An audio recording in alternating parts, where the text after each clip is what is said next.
Good evening. How's everybody doing today? You're going to pick your Bible up and turn it to Jonah. We'll take a look at that book in a few minutes here.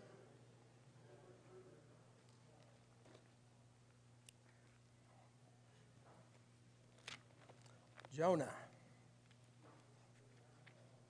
Everybody knows something about Jonah, right? No. You don't? Okay. Well, I know who I'm talking to here.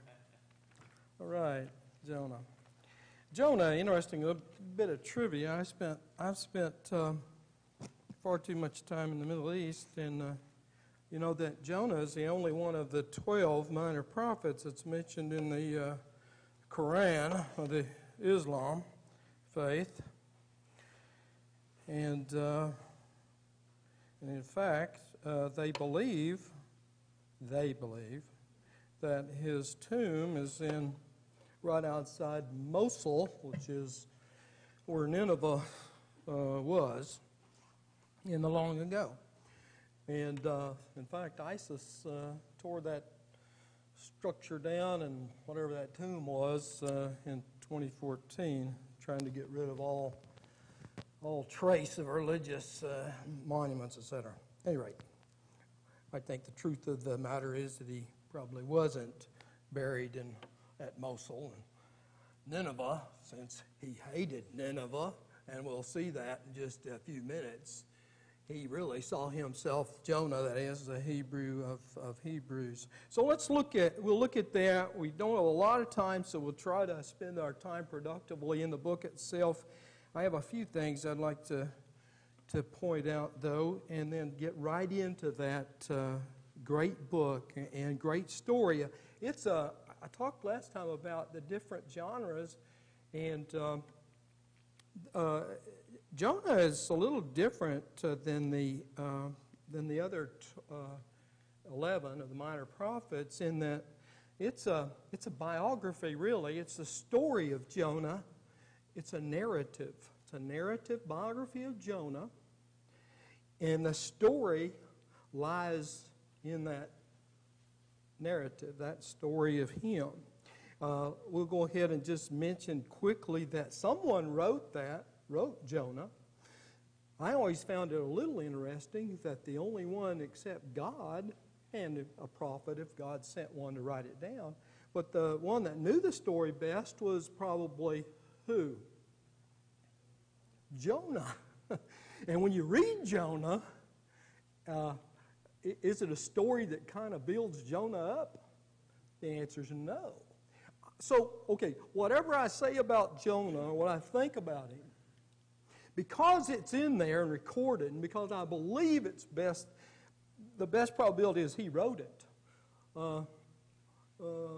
I think Jonah was an interesting fellow that he would have recorded this story. Okay, so I had one person ask me for the PowerPoints last time, if you'll send me, use either the email or text, or write it down on a piece of paper, your email, I'll record all the emails as a batch, and I'll send it to you, the ones I've been through, and the one that I will be using the next week. I usually do it about a day before, sometimes the morning before. I put this one up there this morning. So if you'll give me your email, I'll be glad to give it to you in that format electronically, okay? And I've decided to put that in text there. And I want to make sure that you understand that certainly there'll be things that are said here that are opinion, my opinion, and they're as good as your opinion. And so you need to check me out, make sure with the Bible that what I'm saying sounds reasonable or true, okay? And check me if it's not. Please. You're doing me a favor if you do. If you'll say, I think you said this. This is what I heard you say, and I'm not sure. That's fine. You won't hurt my feelings at all. In fact, you'll help me to maybe study more and maybe learn more. Okay, so we're going to look at Jonah. And here's where Jonah sits. Remember now, if you want to get a grasp of where the 12, the minor prophets, are. They're within the kingdom period, okay? The period when the kingdom divided, right? Israel divided after the death of which king? Right, at the death of which king? Solomon. And Rehoboam was his kid. But God had already told, God had prophesied that to a guy named Jeroboam, who's not of the family of David, that he was going to take, that the kingdom was going to be divided because of Solomon, because Solomon was a terrific sinner. I know y'all, most of us praise Solomon, you know, as a great man and a great man of God. He was not. Did he have his moments? Yes.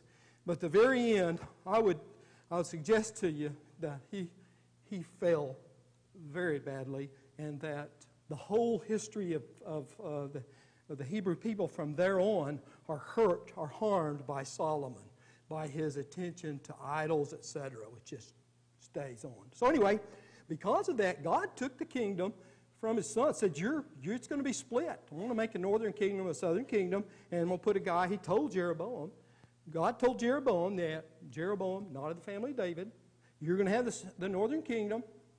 And he said, and if you do right, if you follow me, you will be as David. You will be as David to these people. Okay? So God certainly offered an opportunity for the northern kingdom to be right in the sight of God. And of course, Rehoboam was a son of Solomon, became the king of the first king after the divided kingdom of the Judah, the southern kingdom. Okay? All right. Don't have time. We could, and please, if you have a question or a comment about it, we can talk about it. But I'll leave it there for now. Yes.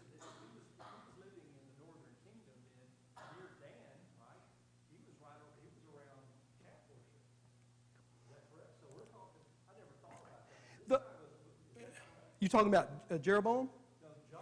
Jonah, yes. Oh, yeah.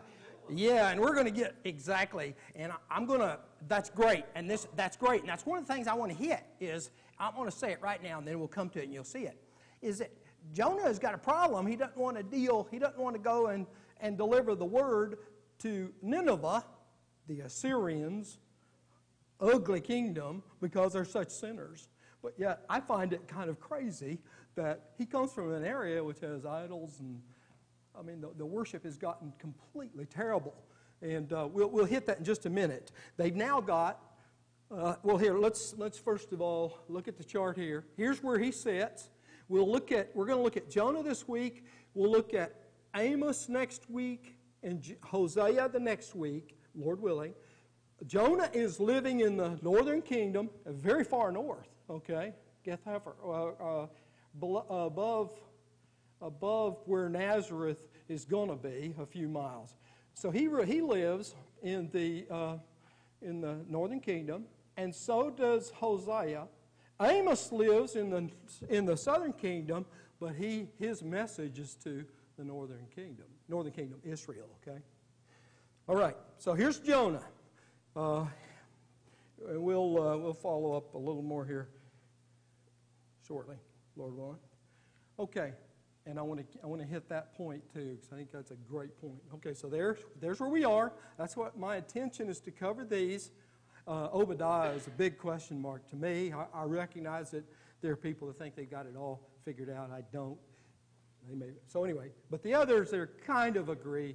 But the dates are always, well, not always. Most of the time, they're kind of best guesses. Okay, but here's Jonah. We're going to cover him first. His message is to Assyria, Nineveh, okay? Modern-day Mosul in Iraq. All right. Here's what I've titled it. Jonah. He's an unhappy messenger carrying a hopeful message to the world. And really, this gives us a glimpse. It's not really one of the first. There are many other glimpses of how God relates to the world. And how does God see the world? Not just in the New Testament. Some of us think it's that he changed his mind all of a sudden in the New Testament and he offered salvation to everybody. How does God feel about all the world? He loves them.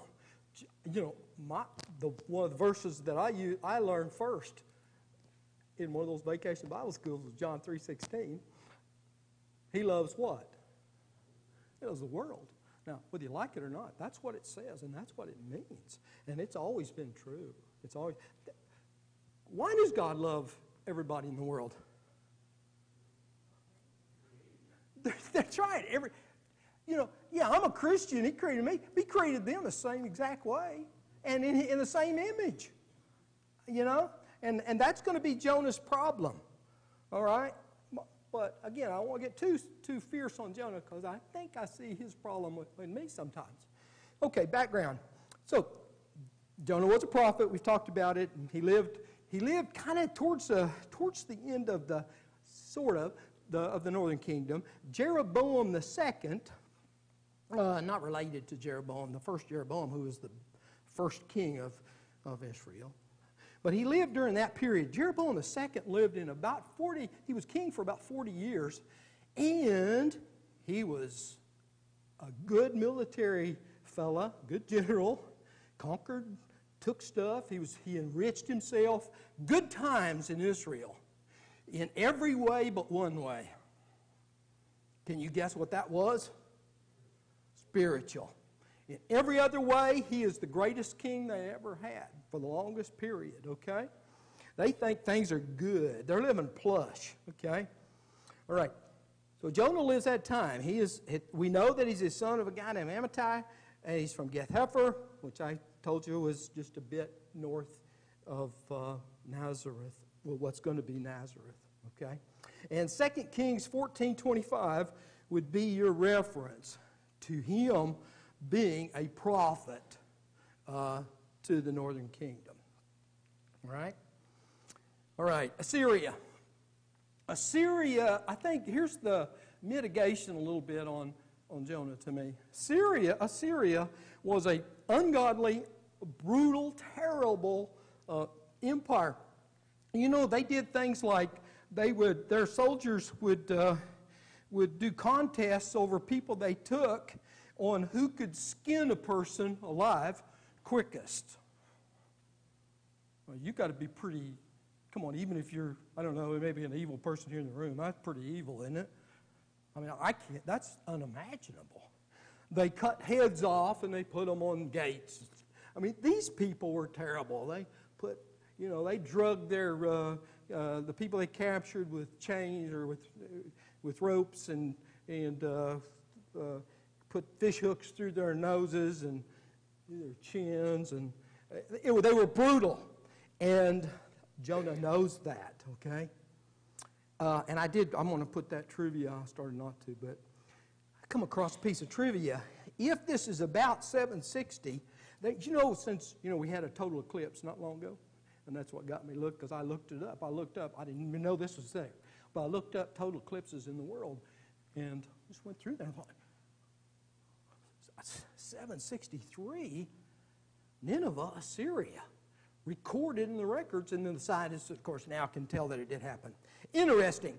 That might be, I don't know, but that might be what brought a little spirituality to Nineveh. You say, how would they turn to God? I don't know. And don't leave here saying, Jack said, he's so stupid he thinks. I don't know, just trivia, but I hear people talking even today about eclipses and tying it to spirituality. So I got to believe back then that might have been something that was going on. But maybe not. Okay. All right, so I've already told you what the book does. It's Jonah. It's about Jonah. It's the only one. It's a different book than the others. And he seems to be a bigot, totally graceless, no doubt. But I would say that there's an alternate way to look at him. And if you looked at Assyria, if you were to be, certainly my parents' generation, look at the Nazis, for instance, and that empire, and you were told to go and tell the word to those Nazis, you might, I don't know. Again, wanting justice isn't in itself wrong, but doing what God said to do and not doing it is wrong, no doubt. Okay. All right, here's where we are. If you could see the map, which you probably, well, I guess you can, okay. This comes from a fellow that I read often, and long dead now, but Jensen Irving. Anyway, this is the map of kind of what he's being told, okay, where he lives, and he's told, he's going to be told to go to Nineveh and preach the word, and he doesn't go. He instead takes flight, tries to go to Tarshish, which is possibly Spain. We don't know, but that's one of the places it could be, but certainly east. So west. He's told to go west, and he tries to go east as far as he can go. Okay? He goes to Joppa, gets on a ship, goes.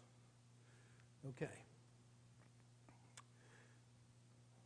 All right, that's the theme and lessons, just in case, and then we'll look at it in just a minute. I kind of said it. That's really what it's about. And by the way, the people that say, I have a good friend who's a Christian who also believes this is not a true story, that it's a story to tell a lesson. But Jesus, when you read what Jesus said about Jonah, yeah, it's possible that my friend could be right. But it seems to me that Jesus is he's comparing it to something as a real live event. So, I don't know, when I look at it, this looks like a real live event to me. Okay? All right. Comments about that? No? Yes? It's kind of ironic to me that we could accept that God created something as complex as our body and couldn't have something like that happen. I think Yeah. Yeah, in fact, the fish is the big part of my friends, and that's what I told. I told him that one's probably better. I just said, you know what? You believe that God created the whole universe. This seems like small potatoes to me if he could do that. But anyway, okay, God is sovereign. He determines what's just and what's mercy, right? You agree with that? Because sometimes, have you ever heard somebody say about something God does, oh man, I don't know, it didn't seem right to me. We don't define right. God, He defines right and wrong. If He's a sovereign God, that's what sovereignty means. He defines justice and mercy. You got to know that. And Jonah should have understood that better too. Okay, and he's concerned about lost people. Right? All right. Now I ask you to look at the chapters and title them. You know, it's all over, and there's so many, I've read so much that probably that's where I got mine. Running from God, that's the first chapter. He decides, he gets a commission, says, I'm not doing it. And he tries to run away. Running to God, he gets into that fish and gets communication with God again. So he somewhat runs to God, sort of.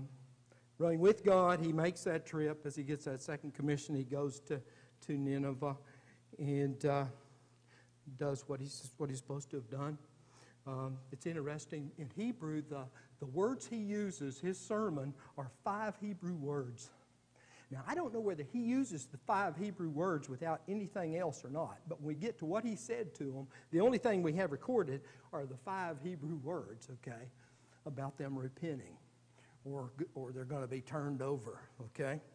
Anyway, and then running against God. He's prejudiced, he doesn't like it, and he gets a lesson from God, and it ends with a question.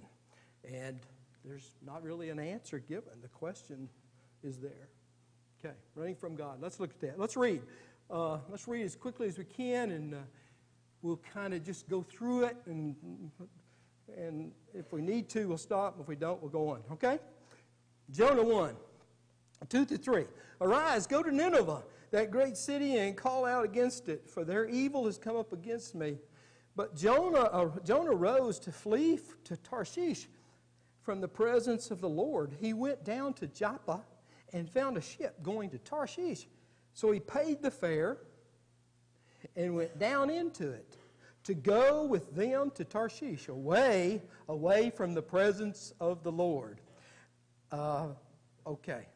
Interesting, isn't it? Away from the presence of the Lord. He knows better, and he's going to even say that in a little bit.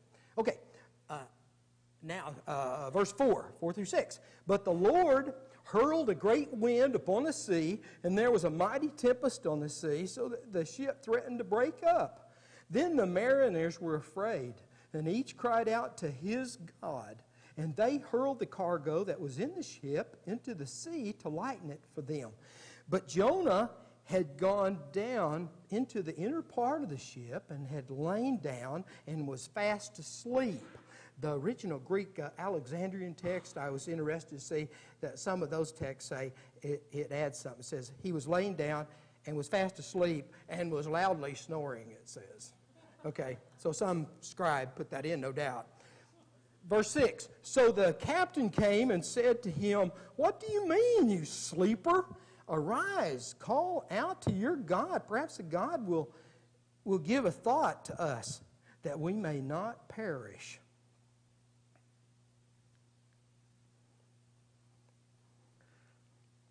Interrupt me if you have something get my attention. Verse 7, and they said to one another, come, let us cast lots, that we may know on whose account this evil was come upon us. So they cast lots, and the lot fell on Jonah.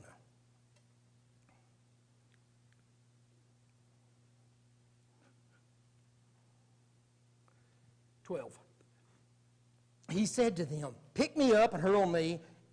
I'm skipping a few verses, okay? You read in between. Pick me up and hurl me into the sea. Then the sea will quiet down for you. For I know it is because of me that this great tempest has come upon me. Here's a point that I kind of get from there, is that, you know what? Jonah it says, toss me in the sea. He'd rather be drowned than go to Nineveh. He didn't know the fish going. He didn't know he was going to be saved. Toss me in the sea. He would rather be drowned than go to Nineveh. And you're going to hear him several times. He thinks he'd rather be dead than for Nineveh to be saved, okay? Interesting, isn't it? That's my pickup on that anyway. Okay, 15 and then 17. So they picked up Jonah, hurled him into the sea, and the sea ceased from its raging. God controls the sea, right? Remember, Jesus gives us a little light on that too. Yeah, you're right. He can make a universe. I'm like, this doesn't really surprise me. In verse 17, and the Lord appointed a great fish to swallow up Jonah, and Jonah was in the belly of the fish 3 days and 3 nights. Look, I don't care if it's a whale or what it is. In fact, the Hebrew is sea creature. It could be a whale. And I know that some of us get irritated about whale, and I've heard it mentioned. It wasn't a whale. Okay, how do you know? And if I said it was a whale, what does that make a difference to the story? But the Hebrew says it was a sea creature. Okay. So anyway, I found one that didn't look exactly like a whale, so nobody would attack me and say Jack said it was a whale. All right? Okay. No, I didn't. I wish I was that good. I took it. Okay, 2:1. Then Jonah, the second chapter. So Jonah prayed to the Lord his God from the belly of the fish. Okay, now you're going to hear a prayer. We know he prayed. He says it. Remember, I think Jonah wrote this. Now, the next slide records 2 and 3, verses 2 and 3. 2 through 9 is a prayer, no doubt, or a psalm, a song. It's a poem. It's a Hebrew poem. He writes this after the fact, right? And he says, these are things he prayed. I believe that. He says it. But he writes this in the past tense.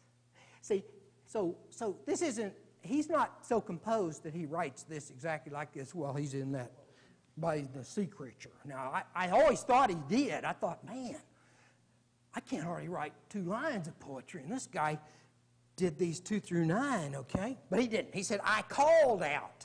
He's writing it. This is how he felt, but now he's made it a song to God, okay? I think after the fact. I called out to the Lord out of my distress, and he answered me out of the belly of Sheol. That's the place of death, right? Sheol is the place of death. I cried, and you heard my voice, for you cast me into the deep, into the heart of the seas, and the flood surrounded me. All your waves and your billows passed over me. Then I said, mine's not going so good, somebody use this. Then I said, I am driven away from your sight, yet I shall again look upon your holy temple. The waters closed in over me to take my life. The deep surrounded me. Weeds were wrapped around my head. When my life was fading away, I remembered the Lord, and my prayer came to you into your holy temple. But I, with the voice of thanksgiving, will sacrifice to you that I have vowed I will pay. Salvation belongs to the Lord. So here he said, I'm going to do what you told me to do. All right? In verse 10, and the Lord spoke to the fish, and it vomited Jonah out upon the dry land. Again, I'm not even amazed that God could carry this off. Okay? Are you? I would just say if you are, read the whole Bible or just look at it. All right, running with God. Running with God. Verse 2 of chapter 3. Okay? Arise, go to Nineveh, that great city, and call out against it the message that I tell you. Who's speaking? God. And this is what he told him before, right? So this is the reissue of the message. Jonah began to go into the city, going a day's journey, and he called out, yet 40 days, and Nineveh shall be overthrown. That word is interesting. In Hebrew, overthrown is overturned. Okay? And that's a little, follow me a little later, you see. Maybe you'll see something that I think I see. But anyway, that's the message. Yet 40 days, and Nineveh shall be overthrown. That's 5 words in Hebrew. That's a 5-word sermon. And I think, my opinion is, Jonah spoke the least he could possibly get away with and still carry off the message that God told him. Right? He doesn't say anything else. He didn't even mention God, does he, in this? Now, he may have. I understand that. Yet 40 days, and Nineveh shall be overthrown. 5 words in Hebrew. And the people of Nineveh believed God. They called for a fast and put on sackcloth with the greatest of them, from the greatest of them to the least of them. Verse 6, the word reached the king of Nineveh, and he arose from his throne, removed his robe, covered himself with sackcloth, and sat in ashes. And he issued a proclamation and published through Nineveh, by the decree of the king and his nobles, let neither man nor beast, herd nor flock, taste anything. Let them not feed or drink water. 4 through 7. 4 through 7. I didn't change that one. I did mine. Verse 10. When God saw what they did, how they turned from their evil way, God relented of the disaster that he had said he would do to them, and he did not do it. Okay? He did not do it. That's why I go back to the total eclipse issue there. There's some stuff going on behind the scenes I don't know about Nineveh. Anyway, okay, running against God. This is Jonah. Okay, but it displeased Jonah exceedingly, and he was angry. Who's he angry at? God and Nineveh, no doubt. Okay, verse 2. And he prayed to the Lord and said, O Lord, is not this what I said when I was yet in my country? Now we know what the issue was in the beginning. Chapter 1, we don't really know why he didn't go. We kind of figure out. But here's why. He talked to God. He said, here's what let's see what he said. That is why I made haste to flee to Tarshish, for I knew that you are a gracious God and merciful, slow to anger and abounding in steadfast love and relenting from disaster. Therefore now, O Lord, please take my life from me, for it's better for me to die than to live. Interesting fellow, Jonah, isn't he? He'd rather die than put up with this kind of nonsense, God. In verse 4, and the Lord said, do you do well to be angry? I'd like to have a recording of that, actually. Okay, 6 through 7 now, chapter 4. Now the Lord God appointed a plant and made it come up over Jonah, that it might be a shade over his head, to save him from his discomfort. So Jonah was exceedingly glad because of the plant. But when dawn came up the next day, God appointed a worm that attacked the plant so that it withered. Verse 8 and 9. When the sun rose, God appointed a scorching east wind, and the sun beat down on the head of Jonah so that he was faint.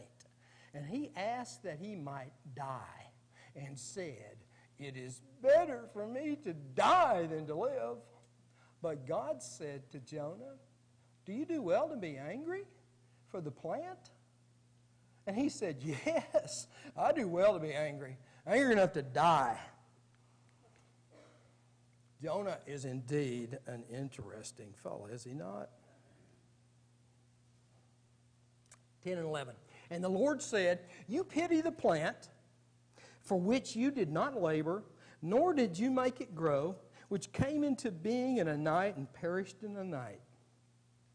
And should not I pity Nineveh, that great city, in which there are more than 120,000 persons who do not know their right hand from their left, and also much cattle? I always smile in the also much cattle. God leaves this question to Jonah, and it made an impression. He wrote it down. And I don't know, but I think God has a little humor too, because he says, and also much cattle. They got a lot of innocent animals there too. Remember the king of Nineveh said, put sackcloth on the animals even, they're going to be saved. So whatever was going to happen, this is going to be a terrific disaster for Nineveh had they not repented. This question, it ends in a question and it's not answered. That's it. Okay? That's it. A question unanswered. Okay, I call it Jonah disorder. And I'm not a doctor, okay? I'm a business major. And I wonder if we could have Jonah disorder. And here's what Jonah disorder looks like.